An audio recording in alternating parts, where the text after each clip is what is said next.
नमस्कार दोस्तों, आज हम बात करेंगे 45 साल पुराना पुल बीच से कैसे टूट गया। 10 जिंदगी को निगल गया, 2 मासूम बच्चे को खा गया।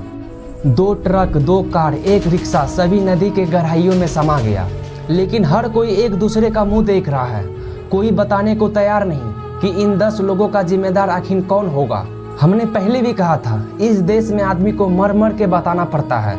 साहिब, हम तो मर के मोक्ष पा लिए, प्लीज बचा लेना नेक्स्ट टाइम किसी और को। लेकिन अगली बार फिर एक घटना होती है, लेकिन वही सवाल उठता है, क्या इस देश में आम आदमी की जिंदगी इतनी सस्ती है?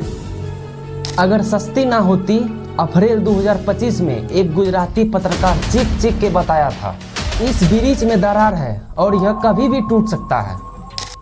तो उस वक्त सरकारों ने अपनी आंखों में काली पट्टी बांधी थी। वे शायद हटा दी होती तो आज जनता मौत के रास्ते पर धकेली ना जाती। हमने पहले भी कहा था, इस देश में आम आदमी की जिंदगी एक कीड़ों मकोड़ों की तरह है। हर बार एक आकार आता है, एक जांच कमेटी जो कागजों पर दौड़ती है, दोषियों को लेकर कुछ खाना पूर्ति कर देती है और कहा जाता है कि जांच जारी है। और जब तक ये जांच खत्म होती है तो हम और आप भूल जाते हैं। इस देश में जब भी पुल टूटता है तो सिर्फ सीमेंट सरिया चूर चूर नहीं होता है। यह बात समझनी पड़ेगी, एक परिवार टूट जाता है, एक परिवार बिखर जाता है। उसी गुजरात में साल 2022 में मोरबी हादसा क्या आपको याद है? 143 साल पुराना पुल झूलता ढह गया, 135 लोग मर गए थे, 180 लोग घायल हो गए थे। और उस दौर में भी यही सब तमाशा हुआ था। ऐसे ही बड़े वादे किए गए थे, ऐसे ही जांच का ढोंग किया गया था और नतीजा वही लापरवाही, वही भ्रष्टाचार हर बार होता है और हर बार आदमी मर जाता है। सवाल ये नहीं है कि ये पुल आखिर क्यों टूटा, सवाल ये है कि ये सिस्टम कब तक टूटता रहेगा। आखिर कब तक जनता की जान भ्रष्टाचार की भेंट चढ़ता रहेगा और कब इस देश की सरकारें अपनी जिम्मेदारियों से मुंह फेर लेगा।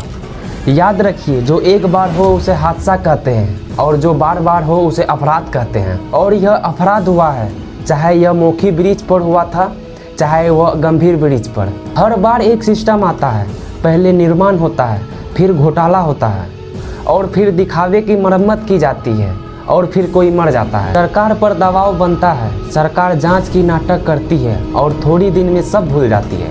आखिर यह मौत की दोषी कौन है? क्या यह गुजरात की सरकार बताएगी? क्या ये बात सामने आएगी? इस देश में लोगों को ये तो सब पता है, 15 साल पुरानी गाड़ी नहीं चल सकती, लेकिन सरकारों का बनाया हुआ पुल जर्जर हो, कमज़ोर हो, ये चल सकती है। तो ये भ्रष्टाचार के जरिए सालों साल चलती है। फिर कह रहा हूँ, यह बात बताना पड़ेगा, इसका जिम्मेदार कौन है? इन मौतों का जिम्मेदार आखिर कौन है? अंग्रेज़ों ने हमारे यहाँ 200 साल राज किए। अंग्रेज़ों ने हमें लूटने आए थे और हमें लूटे। लेकिन आज भी अंग्रेज़ों के 100-150 साल बनाए पुराने पुल सीना तान के खड़ा है। लेकिन आज भी अंग्रेजों ने ऐसा काम किया कि आज देखने लायक है।